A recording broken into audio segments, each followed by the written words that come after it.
Good evening from the Asia-Europe Foundation in Singapore, and a warm welcome to our webinar, Partnerships for Innovative STEM Teaching and Learning, which we organize on the occasion of the 7th Multi-Stakeholder Forum on Science, Technology and Innovation for the Sustainable Development Goals. My name is Leonie Nagarajan, and together with my colleagues Jyoti Rahaman and Angie To, I'm happy to welcome this session. Jyoti sits next to me, and Angie is in the backstage helping us with setting up this meeting today. So our discussion will be based on the outcome of the pilot project IoT, Big Data and AI, Innovating STEM Teaching through Strengthening Teacher Professionalization. And we have worked with 5 secondary schools together, as well as the EdTech provider ScienceScope, and implemented this project in 2021 and 2022 in 4 Visegrad countries. These countries are the Czech Republic, Hungary, Poland, and Slovakia.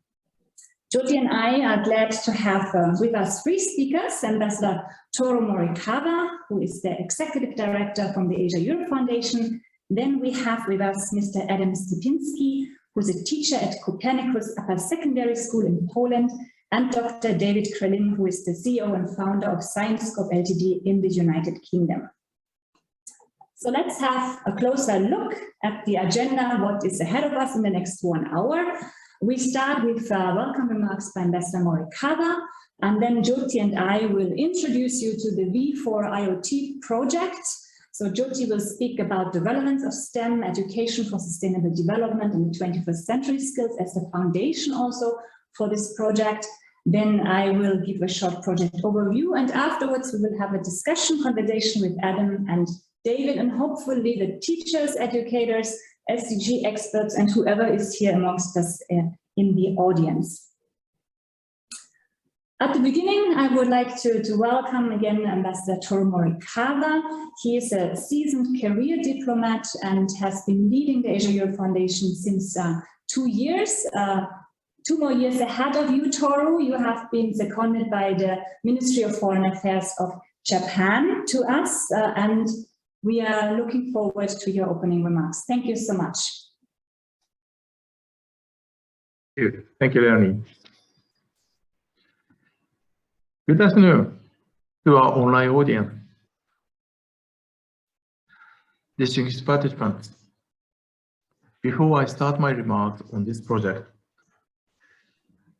allow me to reiterate ASEF's statement on the 1st of March this year, which was ASEF Day in view of the current geopolitical situation that affects Asia and Europe. Let us remember that peace is a precondition for implementing all the Sustainable Development Goals. Peace can only be realized through the pursuit of dialogue. Violence is not a solution.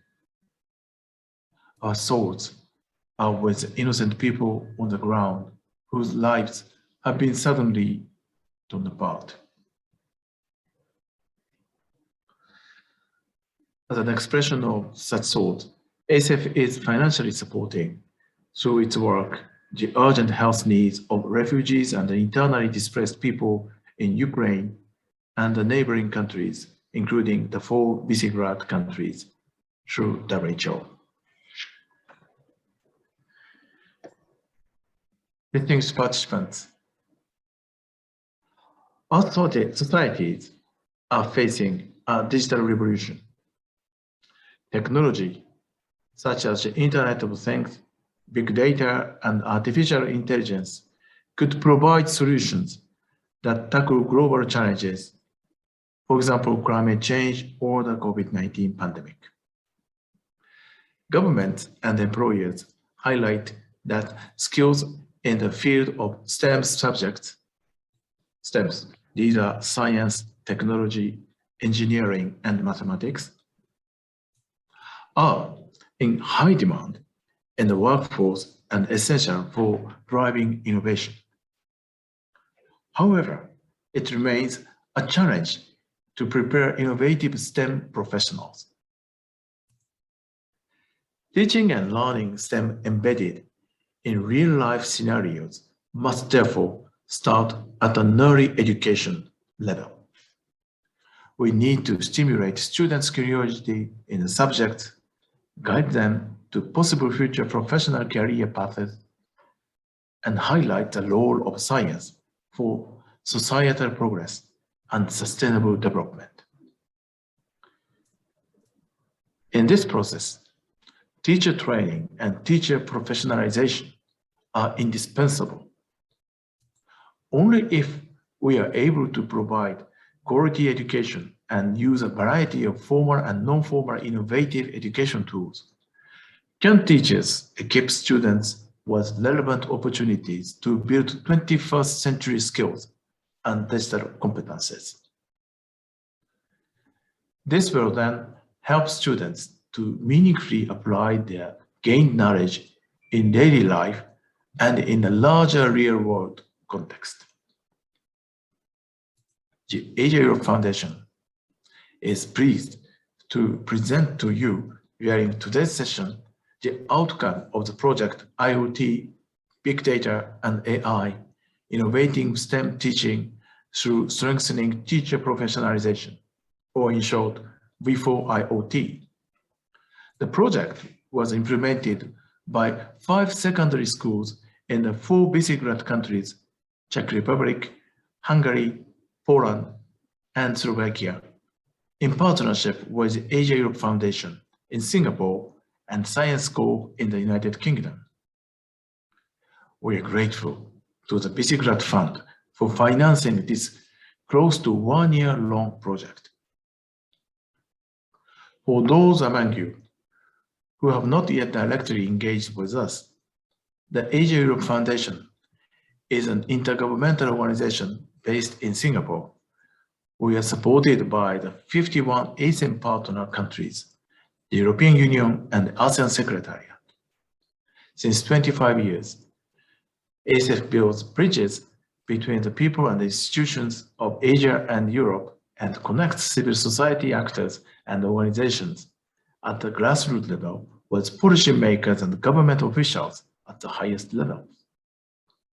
Our mission is to contribute to mutual understanding and knowledge among Asians and Europeans to help our regions exchange ideas, collaborate, and find solutions to pressing socio-economic and environmental challenges.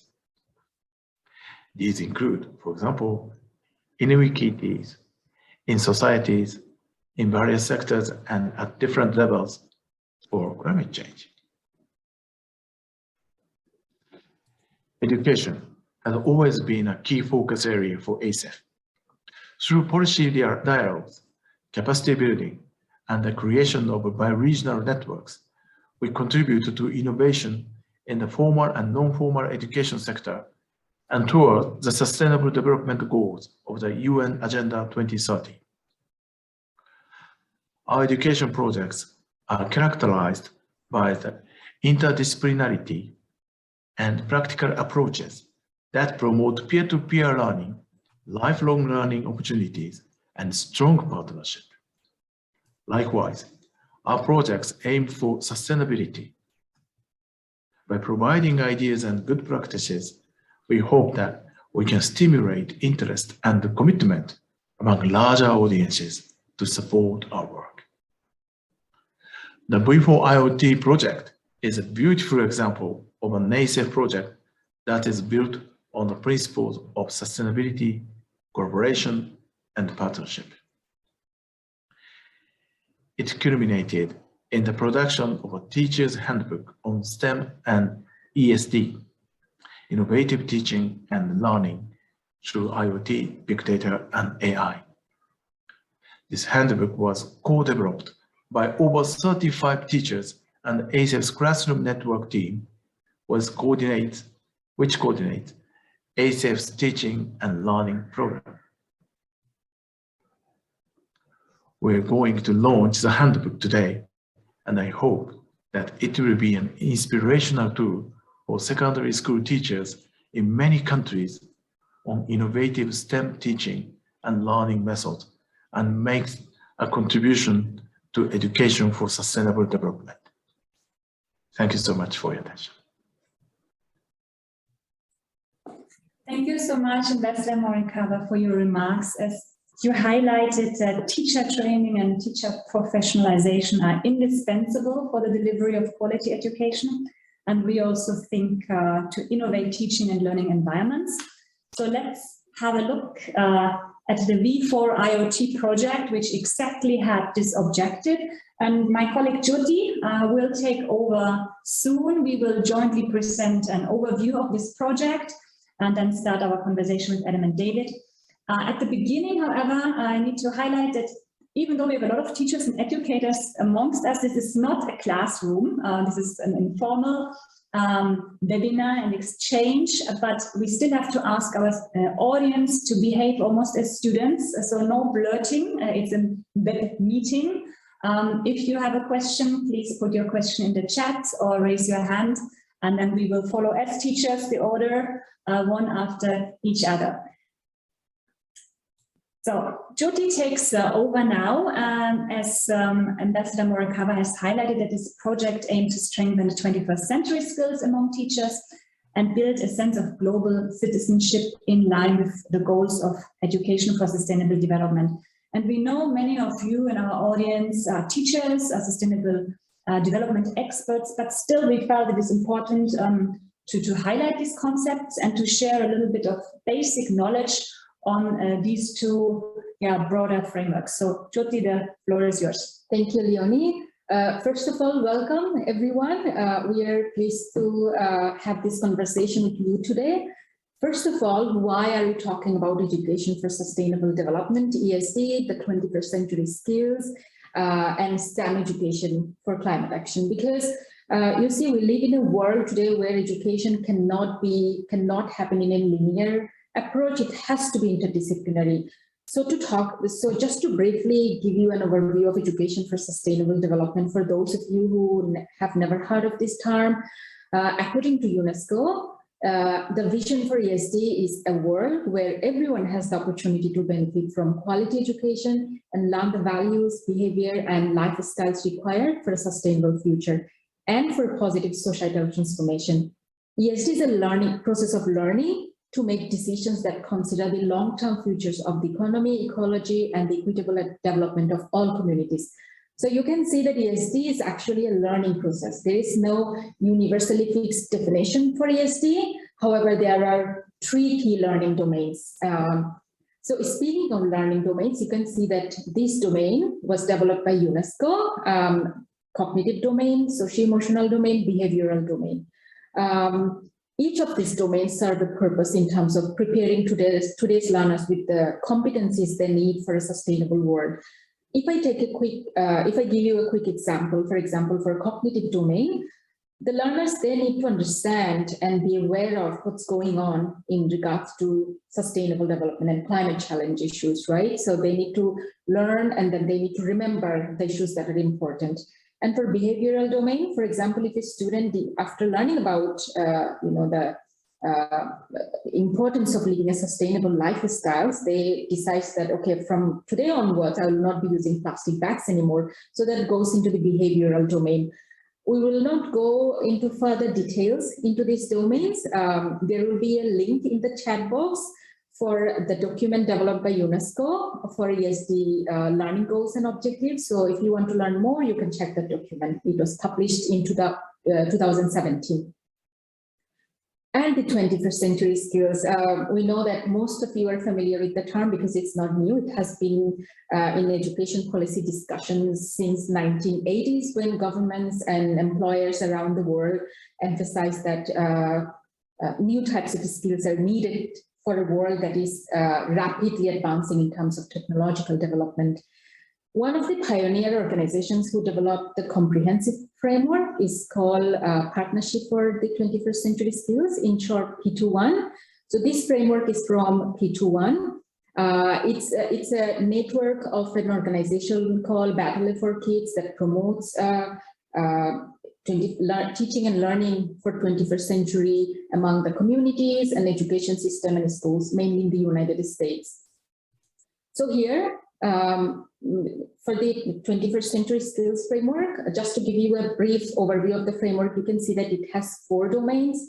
One is the core subject, and then you have learning and innovation skills, 4 Cs, which definitely most of you are familiar with: critical thinking, collaboration, creativity, and communication, life and career skills, and information and media technology skills, obviously, because we are living in a digital world and teachers and learners both need that digital competency. And if we move on to STEM education today, so considering the sustainable development challenges we are facing, considering the fact that we live in a world that is rapidly advancing in terms of technological development, STEM education needs to address that, right? So we need to prepare today's learners in a way where they can thrive and survive in a world that is dealing with these different challenges, and also there are various opportunities and potentials to do amazing things. So we believe that by integrating ESD and integrating the teaching 21st century skills, and to raise awareness about interdisciplinary knowledge in regards to climate change education, STEM learning can really be truly impactful and relevant for today's learners. That's why we build the foundation of the V4IoT project around these 3 key topics. And as I already mentioned, STEM learning for today has to be interdisciplinary, because a student in a, for example, biology class, if they learn about how different elements affect issues related to climate change and carbon emissions, they will build that knowledge to come up with solutions that are innovative by having that interdisciplinary knowledge. And of course, they need to be innovative, because currently many scholars highlighted that the challenges we face, for example, the COVID-19 pandemic, it's quite uncertain. Nobody could, in a way, predict that it was going to happen in 2020. So, and these three elements, 21st century skills, education for sustainable development, are truly crucial for raising awareness about climate challenges. And in that regard, we have to innovate STEM teaching by integrating all these topics. And just to give you a very, just to highlight to you why we are emphasizing a lot on climate change education.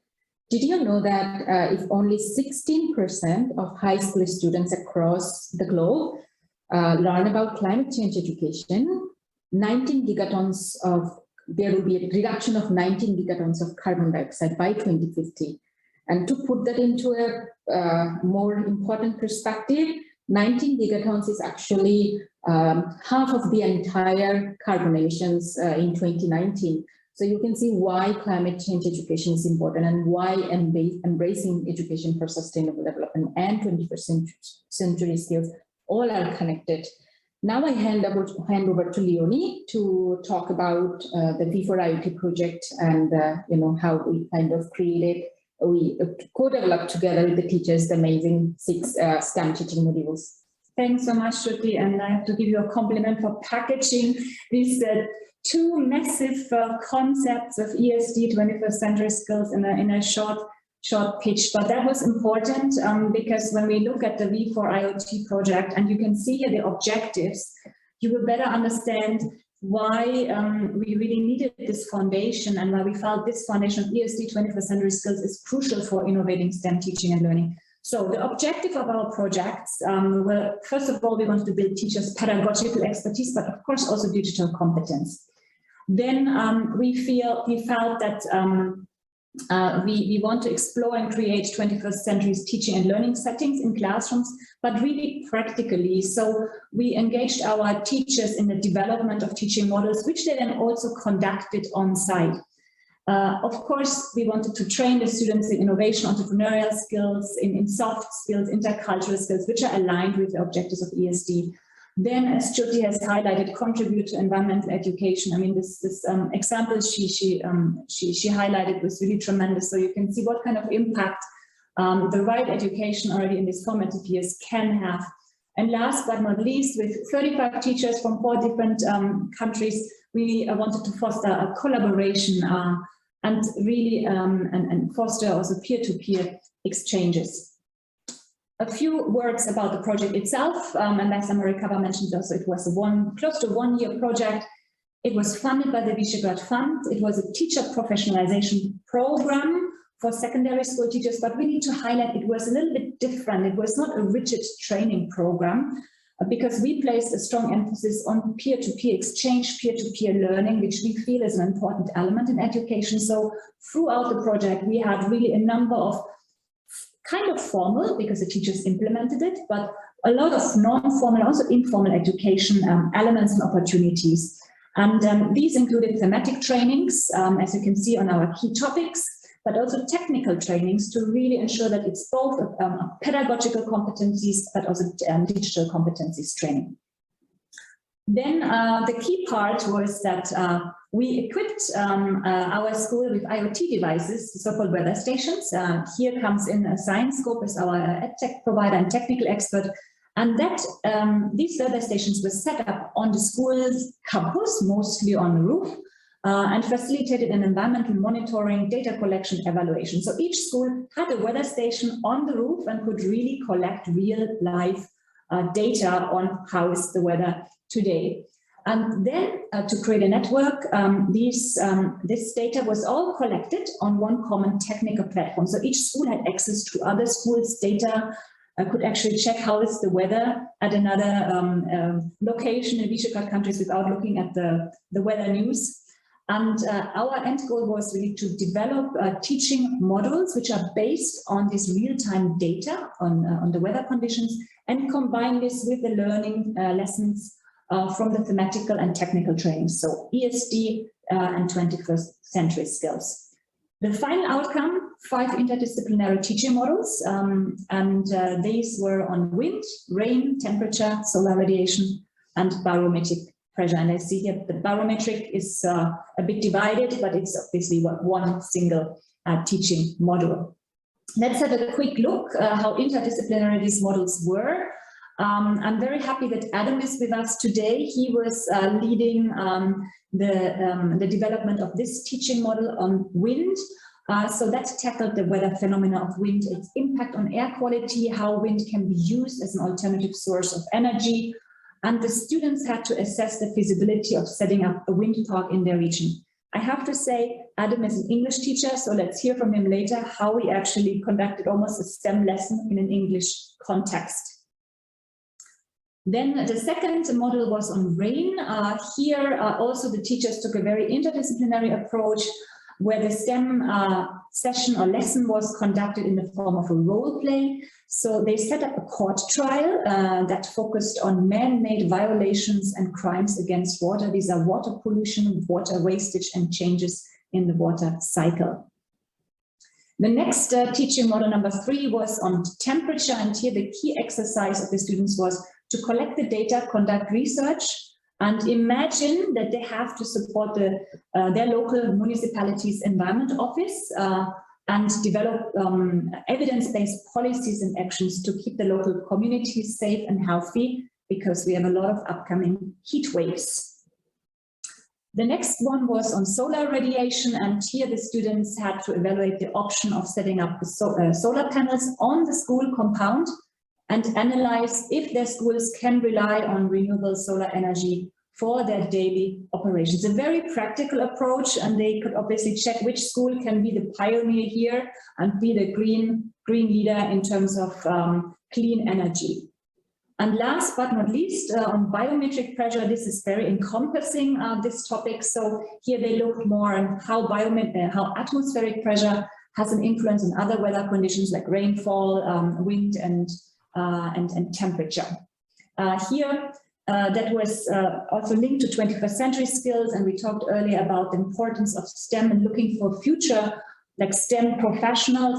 The model also gave the option to introduce students to the diverse job scope of a meteorologist, and it was a competency race to test their real-world readiness to actually choose this profession. And now I'm happy we come to our second part of this meeting to introduce to you Adam Stupinski and David Krellin, our 2 partners and with whom we led this project. So Adam, as I highlighted, is actually an English teacher, but he thinks very interdisciplinary. He has an experience of over 25 years. In 2018, he has been awarded with the best English teacher in Poland. We are not surprised. Adam has received a number of national but also international awards for teacher collaboration projects. Adam, we know you're very humble, but definitely you are a pioneer when it comes to this kind of collaborations. And you're an eTwinning ambassador, and you carry out online learning labs for Polish, but also European teachers. And David, who is very much, you can see him here in a tech background. He has not the weather station behind him, but he is definitely a pioneer when it comes to EdTechnology. He has also over 30 years of experience here. He works as a consultant, he works in research, he's an entrepreneur, and he's the founder of ScienceScope, collaborated also with BBC on nationwide and award-winning microgrid projects. So maybe we can now remove the slides. I stop sharing here, and we see all of our speakers, and start with a very general question. Adam and David, how was your experience in this project? Maybe you share like a few highlights with us in general first. Good afternoon, everybody. I'm really happy that I took part in this project. Actually, it was the first project that focused on STEM, because previously I took part, as Leonie already mentioned, in many projects, but all those projects were concentrated on the humanities.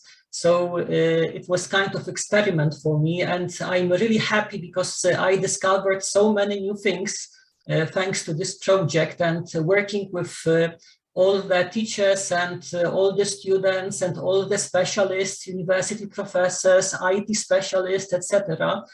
Gave me lots of inspiration, lots of new ideas. So it was a great experience, educational experience for me personally as a teacher. But when I talked to my students, they also appreciated their participation in the project. So it was also a great experience for them, because as I've said, so far they haven't had many occasions to take part in STEM projects, experimental learning, gathering real life data, analyzing it, etc., etc. So really, it was something new, and I'm sure that it was a big step for my school also. And in the future, I hope that we will have lots of other STEM projects at our school. That's amazing to hear, Adam.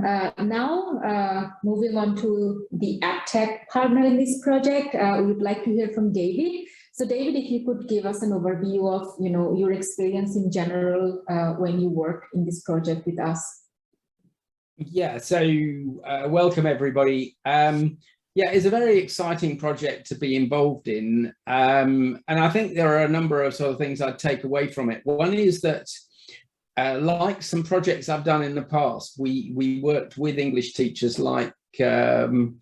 In fact, I remember some years ago working with some English teachers in a school in the UK where we used the sort of predecessor technology, and the English teachers really warmed to actually the theme of using the technology to discover what it was like to send students to Mars, and they took that as a theme in much the same way as Adam and the teachers in other schools who are not specialist scientists and use the science technology to enthuse the kids. And I think that's one of the most valuable things that comes out of projects like this. They can be so good from an interdisciplinary point of view.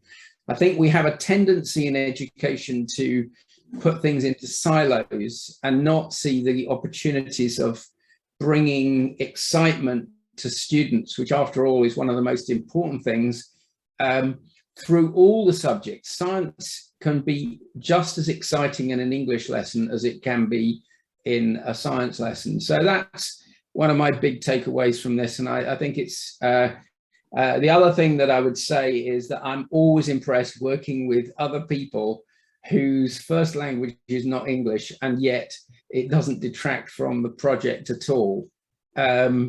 You know, I think I'm not very good at any other languages. I can just about speak a bit of French, but how so many people are able to collaborate across the world in not using their native language, I'm always impressed by.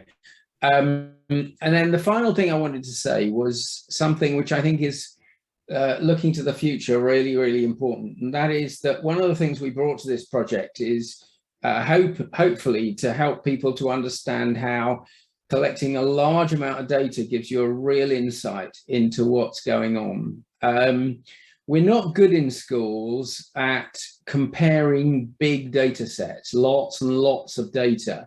And one of the things this project was able to do was, for instance, to show the differences across the whole of the Visegrad region from the point of view of weather with a lot of data. So you could see how the temperature was different in different places, how the wind was different in different places. And it allows the students to characterize different places really effectively.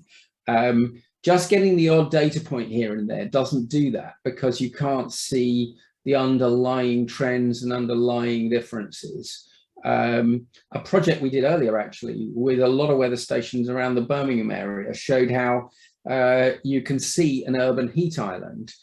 But the thing that was interesting about that was that the difference between the center of the town and the sort of outskirts of the town was only about ½ a degree on average. And seeing that kind of very small difference is only really practical if you collect a lot of data over a long period of time to see those trends in detail. And we are passionate about the fact that we have to get better at using this technology. I think we've still got a lot to learn in terms of delivering it to schools, but we've got to get better in schools too at actually using the resources that are available and combining resources from different sources. So fantastic project. We really enjoyed being involved, and we're obviously looking forward to, you know, doing more in this area, hopefully with some of the people we've been working with here. Thank you so much, David, for the kind words. Great to have you and your team as a project partner.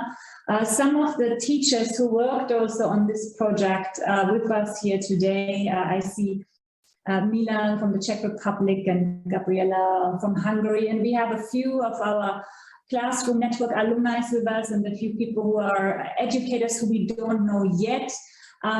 Looking at the chat, you get already some first comments. I see a comment from Juliet Bentley from Australia. What a brilliant set of teaching resources. Thank you so much, Juliet, for this, and congratulations, others share. So this is going to the teachers, to Adam, who's representing today the teachers, but also to the students who were very much part of this project. So, and that is something which we stressed always, that not only the teachers worked on that, but it was really like a co-creation and a learning partnership between teachers, students, and then ScienceScope came in and ASEF came in. So maybe we can hear a little bit from Adam how you developed this collaboration. You were not the representative from Poland, but you had other the 4 countries and teachers on board as well. Maybe you can share a little bit about the collaboration, but also what kind of activities you did. Please go ahead, Adam. Thank you. So before I say a few words about the process itself, let me tell you about the conversation I had with my students at the end of the project. So while finalizing our project work, I asked my students what they would compare our project to. And they said that they would compare our project to puzzles. I always ask my students such a question because I want them to think out of box, to come up with some creative ideas and so on and so on. So I asked them later, why would you compare this project to puzzles? So you can guess that they compared the elements we had in the project to specific pieces of puzzles we put together in order to create the whole picture. So they compared, for example, thematic training sessions to the background of the whole picture. The background is very important, it's essential, and they compared peer-to-peer sessions to the rays of sun. They said that those sessions created positive and supportive atmosphere, which was very nice, and they really appreciated this aspect of our collaboration. And the 5 modules of the handbook we created, they compared to the main elements in the picture. So these are the main elements, and now everybody can take advantage of those elements, both teachers and students, using them in the classroom, conducting CLIL classes, taking part in some projects, just taking advantage and taking the experiences we had and implementing them in their own schools. So that's I wanted to say that about my students, because they also really appreciated their participation in the project. As for the project itself, as Leonie has already mentioned, we had some training sessions at the very beginning. It was a kind of introduction to the main topics, and the things we wanted to work on were very closely connected with those topics. So that's why we started our project by conducting those workshops with Professor Przegalińska, with David, who gave us lots of information how to use exploratory tool. And later we got divided into teams. There were 5 teams. I was responsible for looking after the wind team. So we worked on the wind and we collected data using the tool David sent to our school. The thing I'd like to emphasize is that during the whole project, we learned from each other. And that's the thing that I simply love, because other teachers are the most inspirational creatures in the world. Other students are the most inspirational creatures in the world. And I love learning from them myself. And I know that also my students enjoyed their participation in the project. In the project, I've already said we met a wide range of specialists. Apart from teachers of different subjects, we worked with academics, with climate change and IT specialists, representatives of different sectors of education. It was really enriching for me personally, but also for my students, and it stimulated, I think, out-of-box thinking by taking ideas from other teachers. We learned really a lot. So in the case of my team, we designed our module in this way that at the very beginning we had some introductory activities. So using Answer Garden, we brainstormed ideas what students associate wind with. So they just came up with some ideas using this tool. And later we also used Mentimeter to continue that brainstorming activity. And later students created a game using learning apps. so that they could exchange the game with other students and the other teams could play the game devoted to the wind. And later we conducted 4, I called them core activities. So these core activities were mostly about the connections between wind and air pollution in the Visegrad countries, because maybe you know that in winter in Central Europe we have very big pollution, and the problem gets really serious. It becomes really serious, especially in big cities like Krakow, but not only in Krakow. The reason is that most of houses are heated by coal, and the problem gets worse, especially in winter season.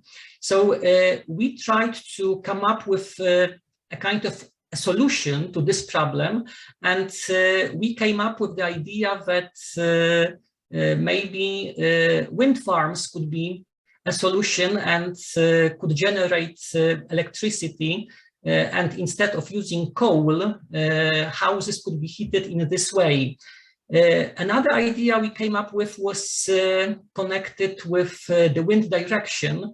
We tried to observe the main wind directions during winter, and thanks to that we could, set kind of alarm for the inhabitants of the city, so that on particular days they shouldn't go out, because it was not healthy to go out because the pollution was so high.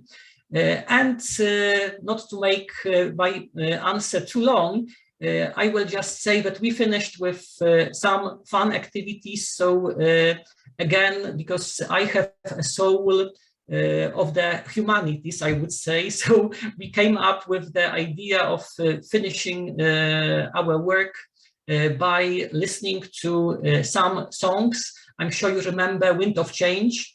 And we talked about this song, we analyzed the meaning of the song and if it can be somehow connected with our topic.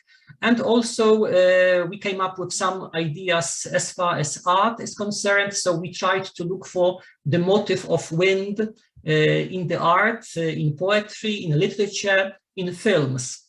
Thank you. Thank you, Adam. It's quite inspiring to hear in detail what you have achieved with your students. So you were talking about, students exploring a problem and then trying to come up with solutions, right? Yeah. So they were very hands-on, it sounds like. You know that the aim of the V4IoT project was to strengthen the 21st century skills among learners, for example, information literacy, digital literacy, creativity, critical thinking.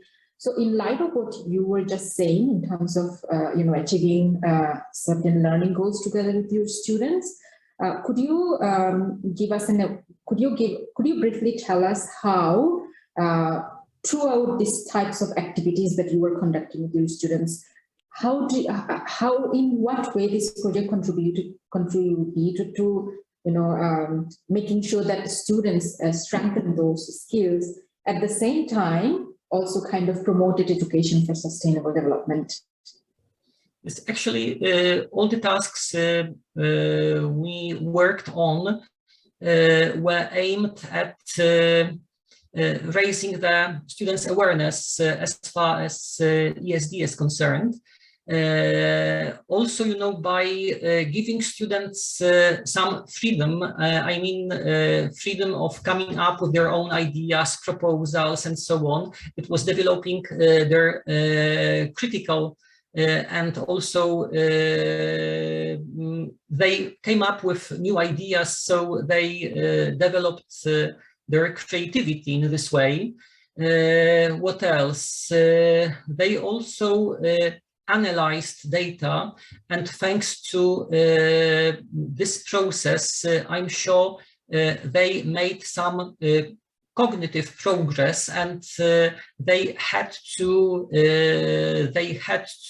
rethink certain things. They had to come to some solutions, to some conclusions. As often as possible, I tried to give them as much freedom as possible. I mean, students' autonomy. And whenever I proposed something, I always started with a question. So what are your proposals? And later I suggested something, and we together came up with the idea, what's the best solution for this specific task, for this specific purpose. So I'm sure that my students and also the other students that worked in our group developed the 21st century skills, and you know, they realized that all the things that surround us, all the problems we face, all the issues we face in the world are interconnected, and we should talk about them globally, and we should interpret them globally. And in this way, I think that they are better prepared for their future professional work as well, because they will have to cooperate with maybe people from other countries. They will have to work online as we did in the project. Okay, so it was great preparation for them in this sense as well. I was just about to ask about the, connectivity and being globally connected, and and nurturing the global citizenship among the learners. So just mention a little bit. Could you give us a little bit more information related to how this project brought together different V4 students from different V4 countries, and the learning that took place throughout this project? How did it transcend the border, and how did they develop global citizenship skills? Yes, okay, so you know that we worked on the project during the pandemic. It wasn't easy. Every now and then somebody got ill. So we heard about that quite frequently.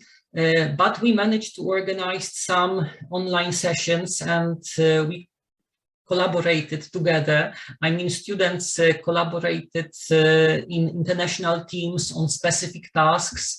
They were given specific tasks, and they had to come up with some solutions and later present their final thoughts to the rest of the teams, which is, again, a great preparation for them for the future professional life. You know, speaking in public, speaking in English.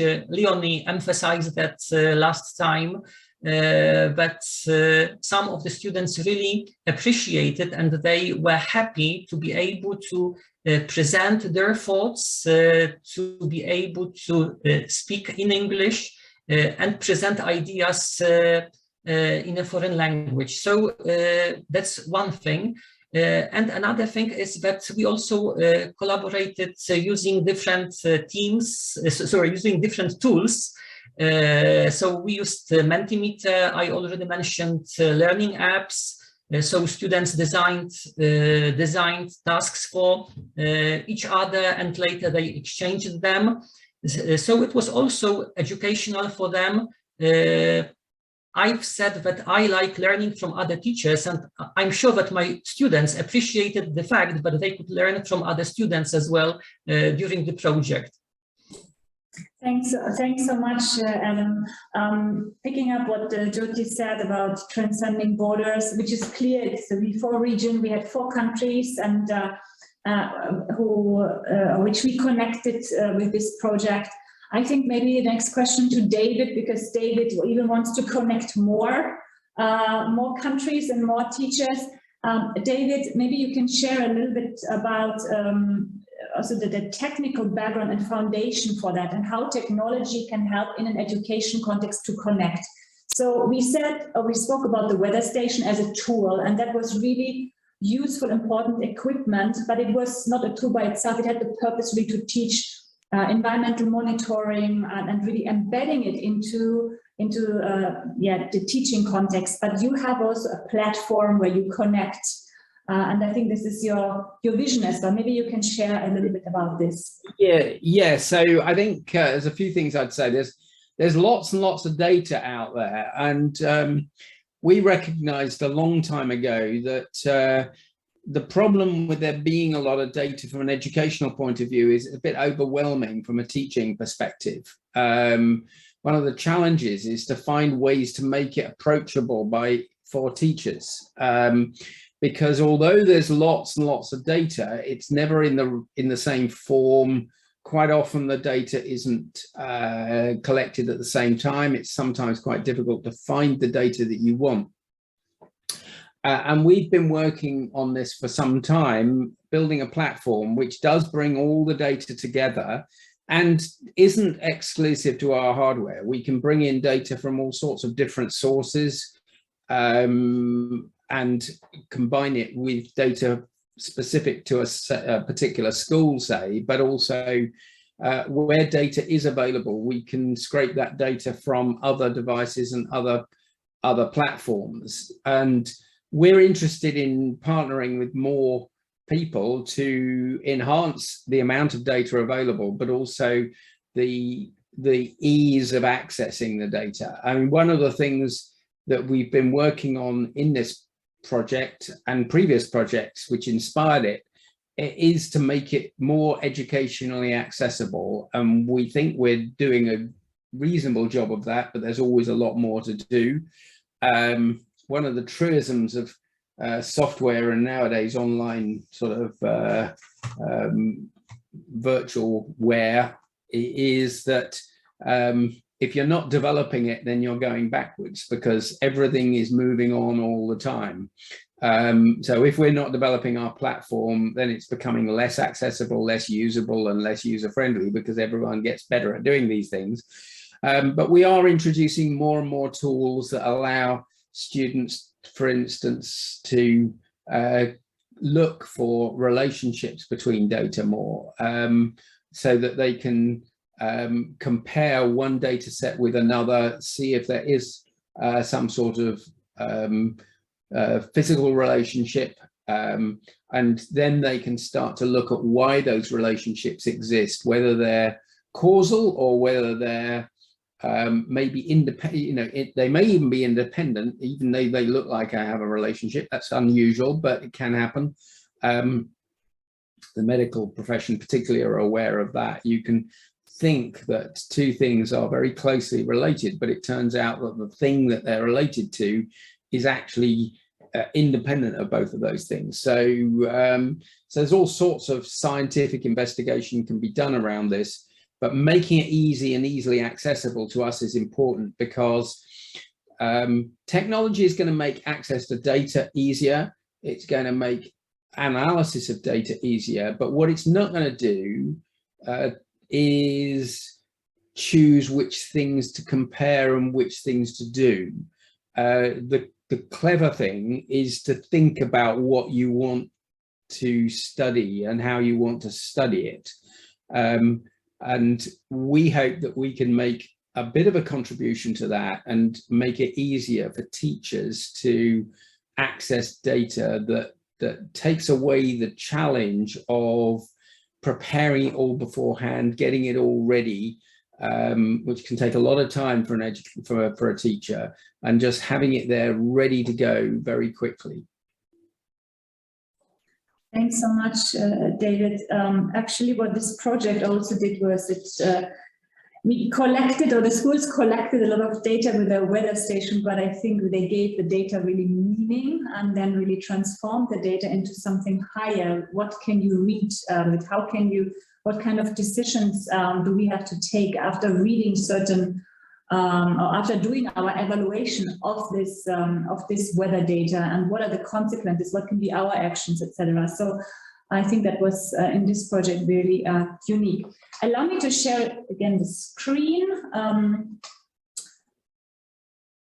We had covered these key questions. There's one question I would like to the second one actually, where I would like to place a bit more emphasis on. Adam mentioned at the beginning that he had this opportunity with his peers, teacher peers, but also students, to really engage with academics, with the local municipality, with business, etc.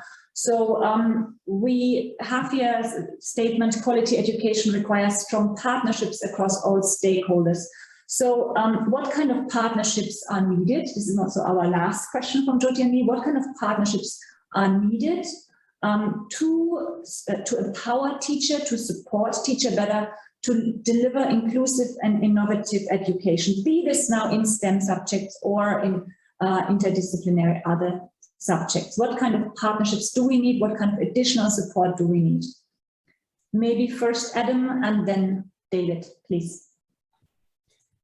I think that the perfect solution would be to engage, anybody who can help.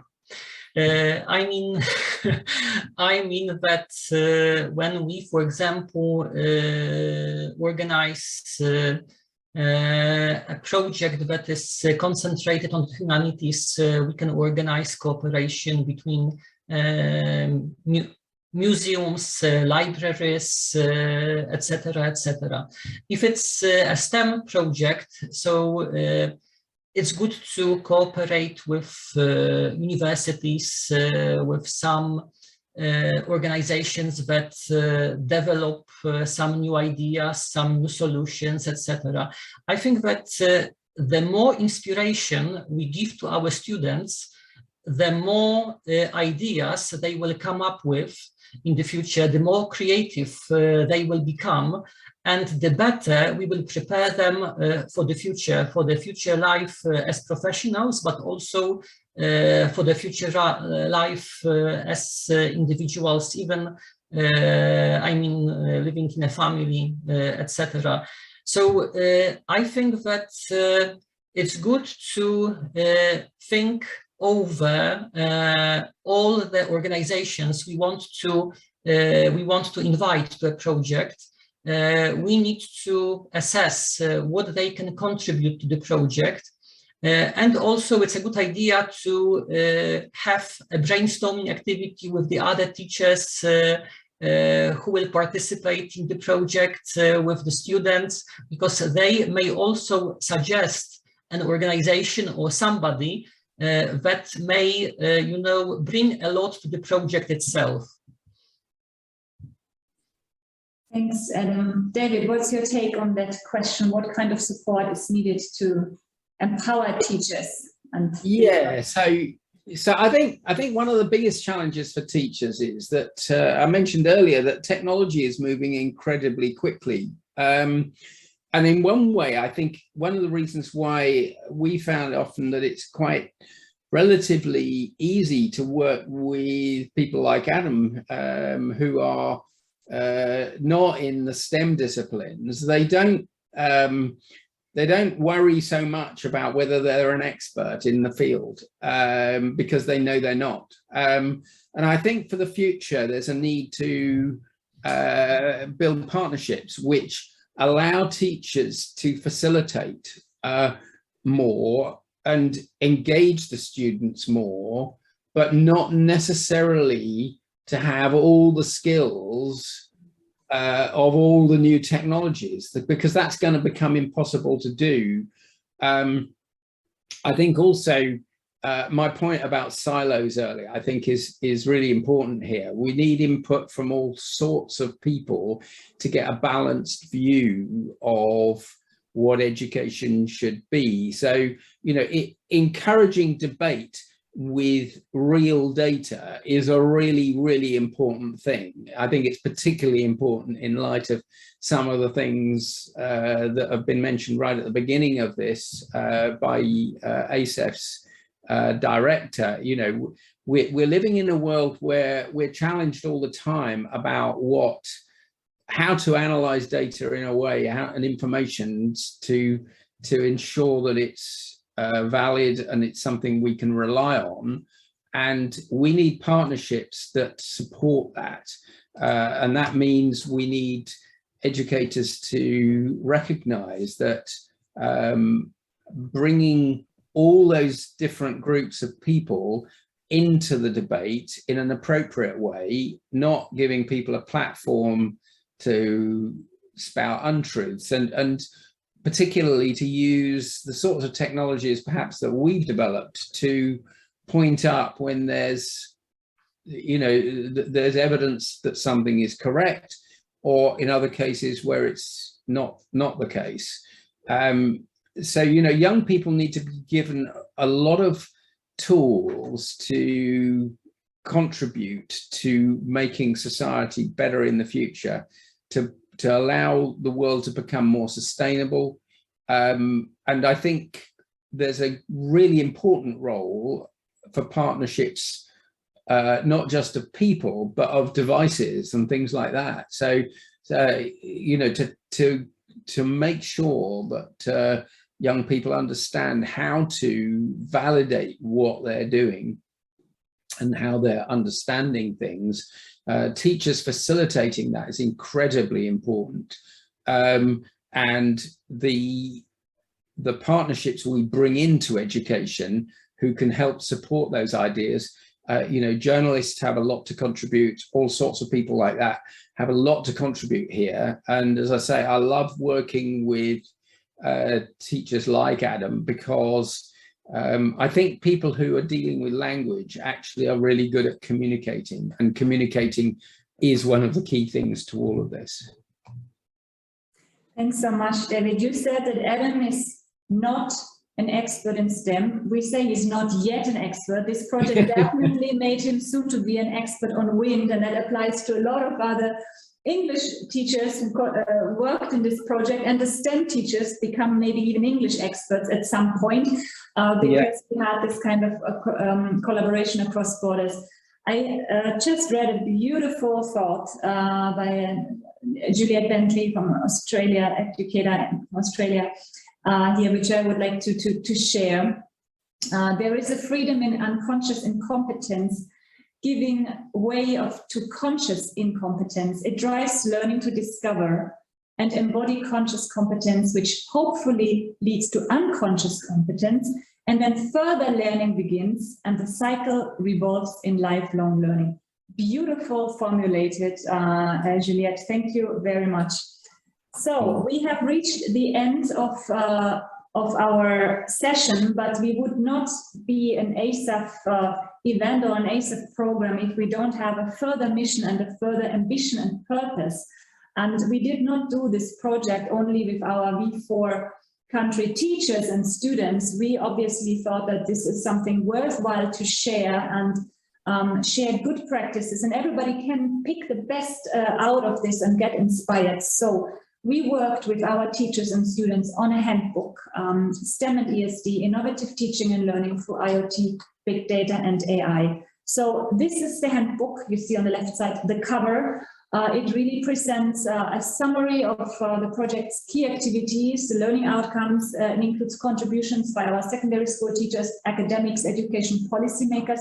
And we really, so Jyoti, Angie, myself, and all the teachers, and David, we really hope that we can inspire those who are interested and work in secondary education, be it now in the Czech Republic, Hungary, Poland or Slovakia, or in ASEM or beyond. So it's available for download upon subscription.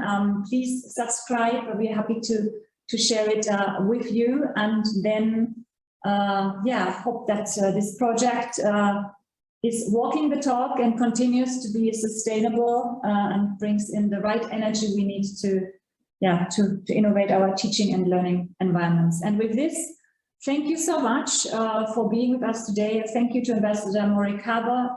Thank you to Adam. Thank you to David. Of course, all our teachers and students who contributed to the project, to this handbook. A big thank you to the Visegrad Fund for making this possible, and our audience who hopefully spread the word.